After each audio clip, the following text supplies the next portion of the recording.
नमस्कार, स्वराज एक्सप्रेस देख रहे हैं आप और मैं राजेश सोनी। बुलेटिन की शुरुआत इस वक्त की बड़ी खबर के साथ करेंगे, जहां सीजीपीएससी मामले में ईडी की बड़ी कार्रवाई देखने को मिल रही। रायपुर और दुर्ग में ईडी ने दबिश दी है और पूर्व परीक्षा नियंत्रक के घर टीम पहुंची है। सुबह से ही दस्तावेजों की जांच जारी है। मामले से जुड़े हर पहलुओं की पड़ताल यहां पर की जा रही है। बड़ी कार्रवाई आपको बता दें, रायपुर में यहां पर सीजीपीएससी घोटाले से जुड़ी हुई, यहाँ पर ईडी ने अब शिकंजा कसना शुरू कर दिया। पूर्व परीक्षा नियंत्रक के घर पहुंची है। यहाँ पर सुबह से ही दस्तावेजों की जांच जारी। तस्वीरें आपको दिखा रहे हैं। दरअसल ये जो है पूर्व परीक्षा नियंत्रक का घर है, जहाँ पर ईडी पहुंची है और पड़ताल लगातार जारी है। मामले से जुड़े हुए हर पहलू पर जांच की जा रही है। सीजीपीएससी का ये घोटाले का ये मामला है। रायपुर और दुर्ग में यहाँ पर ईडी ने दबिश दी है और यहाँ पर तस्वीरों में आप देखिए जिस तरह से ये जो घर हम आपको दिखा रहे हैं, ये पूर्व परीक्षा नियंत्रक वर्षा वासनिक का ये घर है, जहां पर ईडी जो है कार्रवाई करने के लिए पहुंची है। पूछताछ होगी। सुबह से ही दस्तावेज जांचे जा रहे हैं और इसको लेकर आपको बता दें, ये तस्वीर आपको दिखा रहे हैं। मामले से जुड़े हुए हर एक पहलू पर जांच की जा रही है। यानी कि एक बड़ा शिकंजा यहाँ पर ईडी जो है वो कस रही है। लगातार ईडी की कार्रवाई देखने को जिस तरह से मिल रही है, कई तरह के घोटालों में उसी से जुड़ा हुआ एक बड़ा घोटाला है। और हमारे पास राहुल अग्निहोत्री हमारे साथ अधिक जानकारी के जुड़े हैं। राहुल, क्या अपडेट अभी सामने आ रही है? क्योंकि जिस तरह से ईडी पहुंची है, शिकंजा कस दिया है, अभी आपके पास क्या अपडेट है? कहां तक पहुंची है जांच? जी, इसे लेकर के आपको बता दूं कि जो पूरा मामला है वो सीजीपीएससी 2020 से 2022 के बीच में जो भर्ती हुई थी उसे लेकर के उठा हुआ है। और इसको लेकर देखा जाए तो जिस तरीके की कार्रवाई आज छत्तीसगढ़ के अंदर देखी जा रही है, तो दुर्ग और रायपुर दोनों ही जगहों पर कई ठिकाने हैं जहाँ पर छापेमारी की जा रही है। और इसमें पूर्व जो परीक्षा नियंत्रक है आरती वासनिक, उनके ठिकाने पर छापेमारी राजधानी रायपुर के अंदर की गई है, जहाँ पर उनके नए रायपुर स्थित सेक्टर 11 में जो निवास है वहाँ पर जो ईडी की टीम है वो पहुंची हुई है। उनके द्वारा दबिश दी गई है। और देखा जाए तो आज से लगभग 8 महीने पहले जो आरती वासनिक है उनके समेत 4 और लोगों की जो गिरफ्तारी है वो यहाँ पर की गई थी। और इसमें जो पूछताछ के आधार पर जो कार्रवाई है वो इसे माना जा रहा है, क्योंकि देखा जाए तो तमाम जो अधिकारी हैं वो इस सीजीपीएससी घोटाले से जिनकी संलिप्तता थी उन्हें पहले गिरफ्तार किया गया था। और उनसे संबंधित जो तमाम लोग हैं, उनके जो रिश्तेदार हैं, उनमें भी कुछ लोगों का नाम जो है वो निकल करके सामने आया था, जिन्हें गिरफ्तार यहाँ पर सीबीआई के द्वारा किया गया था। और इस पूरे केस को देखा जाए तो ईडी, सीबीआई जैसे तमाम जो एजेंसी हैं वो इस पर काम करते हुए नजर आ रही हैं। और चूंकि ईडी की टीम पहुंची है तो ये माना जा सकता है राकेश की जो पूरा जो मामला है वो यहाँ पर पैसों की लेन देन से संबंधित जो तमाम जानकारी एकत्रित हुई है उसके आधार पर की जा रही है। इसके साथ में आपको बता दूं कि आरती वासनिक जो है वो पूर्व परीक्षा नियंत्रक हैं, जिनसे काफी लंबे समय से पूछताछ चल रही है और पेपर लीक जैसे जो आरोप हैं वो इनके ऊपर लगे हुए हैं। और इसी के तहत जो तमाम कार्रवाई है वो की जा रही है, क्योंकि देखा जाए तो जो 8 महीने पहले सीबीआई के द्वारा गिरफ्तारी हुई थी उससे पहले भी जो पूछताछ है वो इनसे की जा रही थी। पूरे प्रकरण जब सामने आया था तब से जो आरती वासनिक है उनका नाम चलता हुआ आ रहा था। और उसी बीच में कई जो तथ्य और सबूत के आधार पर गिरफ्तारी की गई है।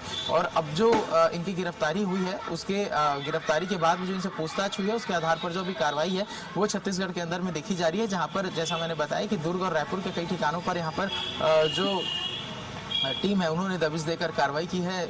देखा जाए तो 2 गाड़ियों में पहुंचे हैं। लगभग 11 से 17 अधिकारी इसमें शामिल हो सकते हैं। और जिस तरीके से देखा जाए तो सुबह लगभग 9 बजे से सूचना मिल रही थी कि ईडी के द्वारा जो कार्रवाई है वो राजधानी रायपुर के अंदर में चल रही है। और अभी का समय देखें तो 2 घंटे का समय बीत चुका है और अभी भी जो पूछताछ है, तमाम जो तफ्तीश है वो वहाँ पर जो तमाम जो लोग हैं वो अधिकारी जो है वहाँ पर करते हुए नजर आ रहे हैं। और तथ्यों के आधार पर जो भी सबूत मिलेंगे, इलेक्ट्रॉनिक डिवाइस और तमाम जो गैजेट्स हैं उसे सीज करने का काम किया जा रहा है। और जो भी तथ्य मिलेंगे उसके आधार पर जो आगे की कार्रवाई है वो तथ्यों के आधार पर यहाँ पर कार्रवाई होगी। लगातार जांच जारी है। जो आप बता रहे हैं कि 3 से 4 घंटे का समय हो गया है, दस्तावेजों की जांच जारी, और जो भी तथ्य निकलकर सामने आते हैं उस हिसाब से आगे की कार्रवाई तय की जाएगी। राहुल, हमारे साथ दुर्ग से भी हमारे साथ हमारे सहयोगी यहाँ पर जुड़े हुए हैं, आशीष तिवारी। आशीष, दुर्ग में क्या स्थिति है? क्योंकि आप भी घर के बाहर यहाँ पर खड़े हुए हैं, ईडी पहुंची है, कब से यहाँ पर लगातार कार्रवाई जारी है? क्या अपडेट आपके पास? जी, जैसा कि आप मेरे को देख पा रहे हैं, मैं यहाँ पर में सड़क नंबर 44 में आप देख रहे हैं, मैं यहाँ पर मौजूद हूँ। और यहाँ पर जो आप घर देख रहे हैं, मैं कैमरामैन से कहूंगा थोड़ा दिखाए, क्योंकि ये जो घर है ये है जेके धूरी का, जो पहले जो है आज से अगर बात की जाए 2020 की बात कर लिया या 22 की बात करिए, जो बड़ा घोटाला सामने आया था, पीएचडी सर्किट घोटाला, ये उस दौरान वहाँ पर थे और वहाँ पर चेयरपर्सन थे और तामन सिंह सुनवानी थे। उसके अलावा परीक्षा नियंत्रक वास्तविक शहर के जो नाम आ रहा है, बहुत एक बड़ा चेंज इसमें दिखाई दिया था, जिसमें रिश्तेदारों को डिप्टी कलेक्टर बनाया गया था। हाई प्रोफाइल मामला था। मैं आपको बता देना चाहूंगा कि भाजपा ने ये कहा था, घोषणा पत्र में उन्होंने पहले कह दिया था कि जब हमारी सरकार आएगी तो सीबीआई जांच होगी और ऐसे लोगों पर सख्त कार्रवाई होगी। वही की जांच हम आपको दिखा रहे हैं। क्या जहाँ ईडी की जो टीम है, 2 गाड़ियों में पहुंची हुई है, लगभग 7 से 8 लोगों को मौजूद हो सकते हैं। क्योंकि देखा जाए कि जो पूरी कार्रवाई की जा रही थी, तो उस दौरान क्या है, सीबीआई को केस सौंप दिया गया था।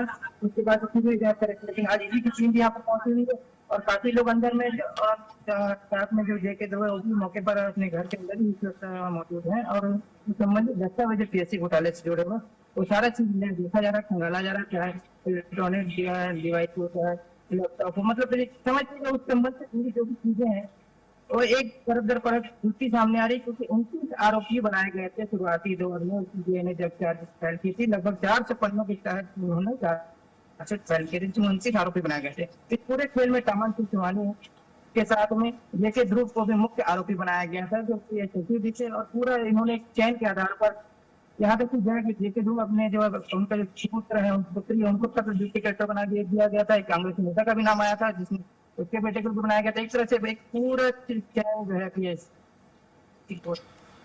निश्चित तौर पर, क्योंकि जिस तरह से भारतीय जनता पार्टी ने चुनाव से पहले ये कहा था कि जितने भी घोटाले हुए हैं उनकी जांच की जाएगी, उसके मद्देनजर देखिए अब कहीं ना कहीं वो जांच तेज भी होती जा रही।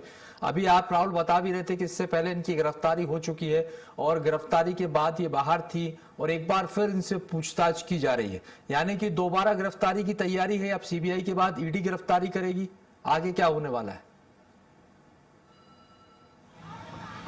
जी देखा जाए तो जिस तरीके की जानकारी है अभी तक के इनकी जो गिरफ्तारी है वो अभी तक के वो गिरफ्त में ही है और जिस तरीके से इनसे पूछताछ की जा रही है तो इनसे जो तथ्य जांच के दौरान गिरफ्तारी के दौरान जो पूछताछ किए गए हैं उसके आधार पर जो तथ्य निकल करके आए हैं उसी पर जो कार्रवाई है वो यहाँ पर देखी जा रही है। और चूंकि पूरा मामला काफी संवेदनशील है राकेश, क्योंकि इसमें देखा जाए तो जो राजनीतिक और प्रशासनिक तौर पर जो मजबूत लोग थे उनके रिश्तेदारों को यहाँ पर सीधे तौर पर नौकरी दिया गया था। और जब पूरी लिस्ट को सीजीपीएससी का जो रिजल्ट आया था उसके यदि पूरी लिस्ट को देखें तो उसमें तमाम जो गड़बड़ियां हैं वो देखने को मिली थी। और जिस तरीके से कई जो स्टूडेंट्स हैं काफी सालों से यहाँ पर जो तैयारी इस तरीके के कॉम्पिटिटिव एग्जाम का करते हैं, सिविल सर्विसेज का करते हैं, तो उनके लिए काफी ज्यादा सेटबैक एक आया था, जहां पर इस तरीके के प्रकरण आने के बाद देखा गया था कि जो सीजीपीएससी का जो पूरा मामला है उसे लेकर के भारतीय जनता पार्टी ने एक बड़ा प्रदर्शन भी छत्तीसगढ़ के अंदर में किया था। और जैसे ही अब पूरी तरीके से जहां पर जांच हो रही है तो छत्तीसगढ़ में शायद सरकार को आए भी लगभग 2.5 साल का समय हो चुका है और इस बीच में इस पूरे प्रकरण को लेकर के तमाम तरीके के तथ्यों को खंगालने का काम किया जा रहा है, जहां पर